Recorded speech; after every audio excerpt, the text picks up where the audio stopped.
Hey everybody, welcome to the Shadower. Today the guy we're shadowing is a software developer for the pediatrics unit at the university. So he does a lot of programming and coding and stuff, so we're going to figure out what he does. So I wasn't able to actually go to his office, but he does a lot of work from home, so we're here at his home. Hey Andrew. Hey, how's it going? Good, how are yourself? Pretty good. So you doing work today? Yeah. So yeah, this is my office right here. It's kind of messy, but I am a software developer. I work for the University of Utah. I work for the pediatrics department, and what we do is we have this website called the Medical Home Portal.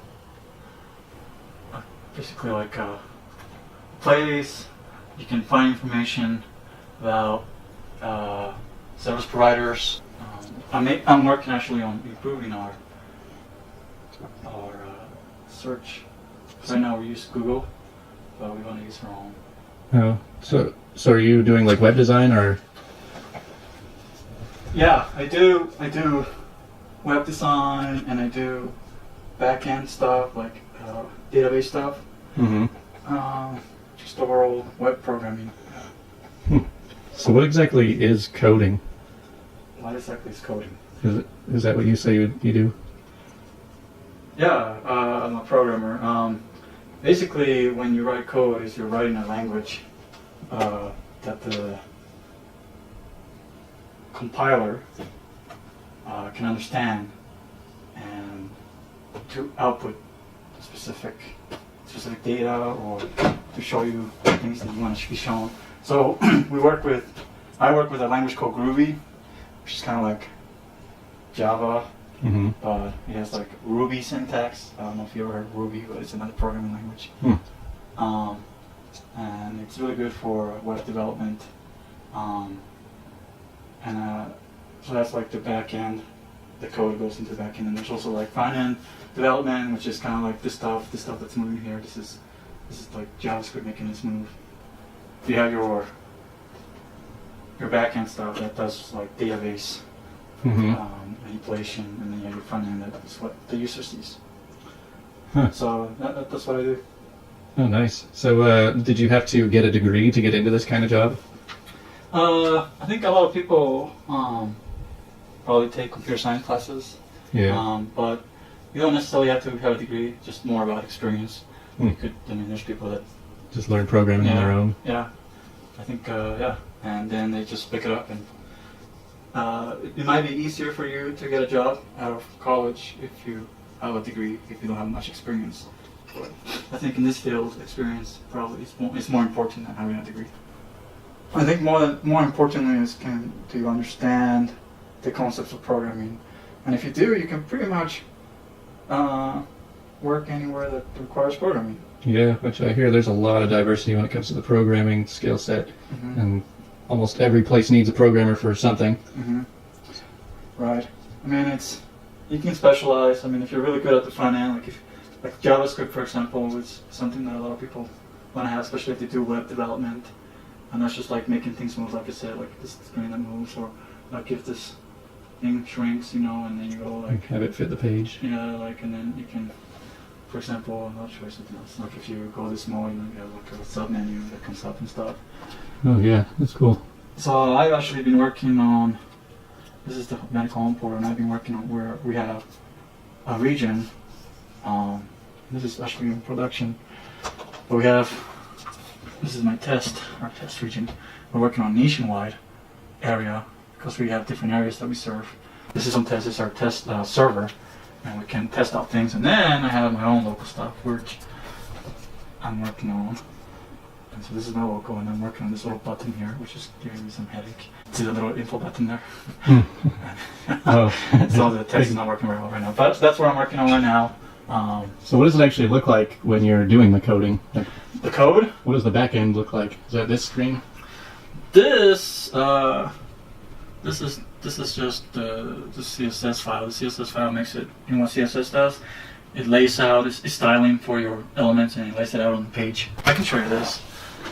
This is what I've done. This is pretty cool. So when I started, the first thing I did when I started programming, like out of college. So it was more like a. So this is what they wanted it to look, right? This is how it's looking right now. So for that info button is not working, but I will work, make it work.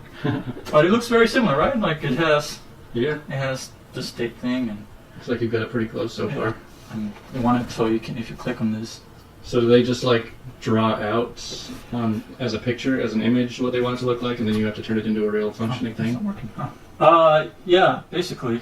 When I started, I was actually an automation programmer, so I had to basically use a tester, and you test different things, make sure that things are working. So, like this code right here, what it does, it goes in here, it signs in, and logs in, and it goes to a service provider, and it creates a new service provider. This layout here, we don't worry much. This is the administration part of our application. And it creates a new service provider.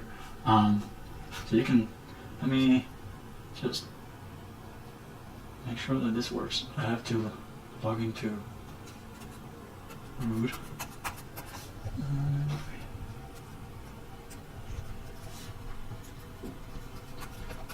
Let's see if I can find it. Here we go. So this is, I'm going to SSH into root on test. Basically, I want to give it access to the MySQL database on test. And this is test right here. And you will see what it does. Okay, you ready for this? It's going to go really fast. Alright. And this is a test that it does. And it uses something called WebDriver. Oh, so it's going through and testing every function. Well, it's testing one thing. Oops, and then I have a breakpoint right there. The breakpoint exists, so it stops there, and I can say, oh, what does it have here? Is the contact name empty? Let's see. Oh, contact name is empty. Okay, well, hopefully it doesn't fail. Oh, that's not. So do you have to program things differently to make it compatible with Mac and PC? Or do you use it just for the web browser? Or So, that's a good question. So, it's mostly, I don't know if there are too many differences between operating systems. We mostly program it against the browsers. So one of the browsers that give a lot of people issues is IE, Internet Explorer. yeah.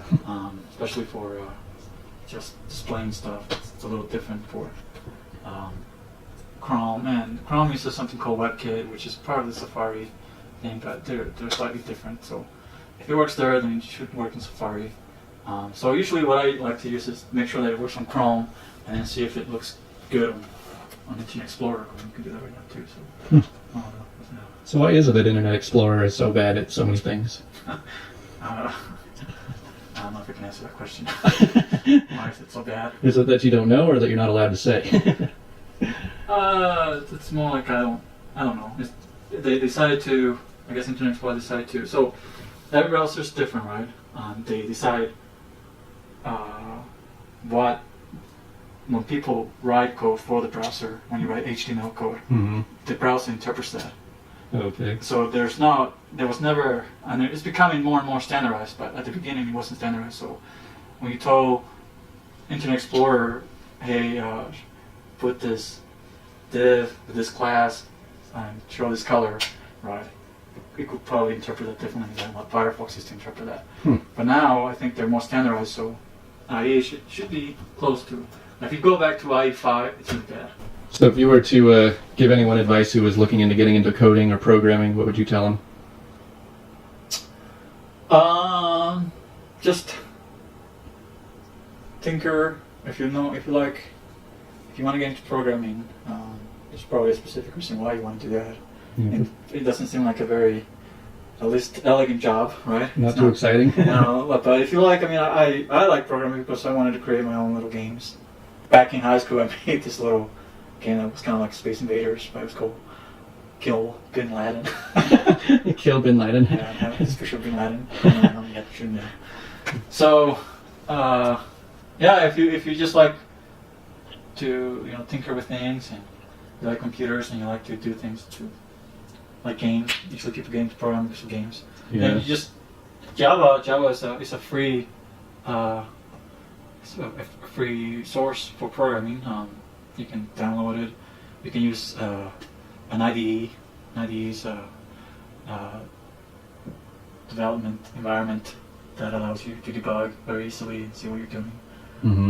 So if you're using Java, I would get Eclipse. Eclipse is also free. But yeah, Java is a free thing. If you're really into like, so I would start with that. It's pretty beginner friendly, I think. It's a strict type, so if you make errors, it will let you know. And unlike other programming languages like C, you can't really screw up your operating system. So I saw this quote from like Bill Gates recently, where he's like, "Everyone should learn how to code or program because it teaches you how to think." yeah, that's very good. Like I said, if you go to programming, you should like to learn to solve puzzles, because it's all about, like right now I'm building a site, right? And like I said, it's about like even when I was showing you that the automation stuff, right? So I mean, it's just a lot of building blocks built on top of each other. I mean, that's how to think is because you're like, okay, so what happens if I click on this, right? Or what does it mean to click on something? And that's what it means. Like, we went through here and say, click save. And click save means we have to do these steps. It's like when I went to high school, the teacher, before we even sat down at a computer and started programming, he said the first assignment is to write on a piece of paper what the steps are to make a peanut butter jelly sandwich, and you were giving these instructions to some robot that didn't understand what that meant. Yeah. But it could understand, like grab or unscrew or Yeah. or spoon or like Yeah. shovel something up. Yeah, I could understand the language, but you have to teach it every step Right. of what to do. Yeah. Well, basically, this is a database. And this is where all the data is been can be stored. And then you have like your front page, right? So let's say that this is your page. And you have your name. So how about we do a real example? So you know how this is probably what I did, right? In that example, we had a button, and the button was called like JS Provider, right? Do you remember that? Mm-hmm. And yeah, like a little icon here, head like that. So what happens when you click on that? It opens this page that has different fields that you can fill out, like I said, your name and your profile and services provided. Right. Mm-hmm. And then that information gets stored in the database. And then that database, and then you say, okay, then you go to the admin side, and an admin can go in and see that information. Like the suggestion, right? So the suggestion gets in here, and this admin can look at the suggestion and say, this is the suggestion, and they can see all that information because it's accessing it from the database. Or you can go like this, database is showing it, and then the admin can say save on this, and you have on what's called a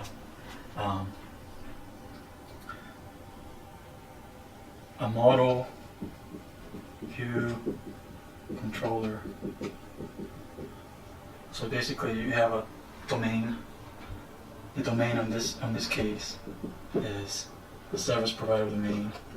This is like the you might not understand this, but this is like the object that we're going to be stored into this database. This is the view right here, and then there's something called a controller, and the controller is what takes this information from the view and puts it into the database. So the controller, so basically, the controller will show you the view, and then it will store that in a domain, and then that domain gets stored in the database. And then the same thing when you access it, it goes through the controller back to a view, and then it goes back and forth. Does that make sense? But yeah, that's basically what I do. Just put stuff into a database, retrieve it from the database, show it to users so it makes sense. Teaching computers what to do. Yep. Well, sounds good. Well, I'm not sure I understood a lot of that, but it was still fun to talk to him. So yeah, I guess if you're looking into programming or wanting to do coding or something, then yeah, hopefully you got something out of this. Thanks for watching.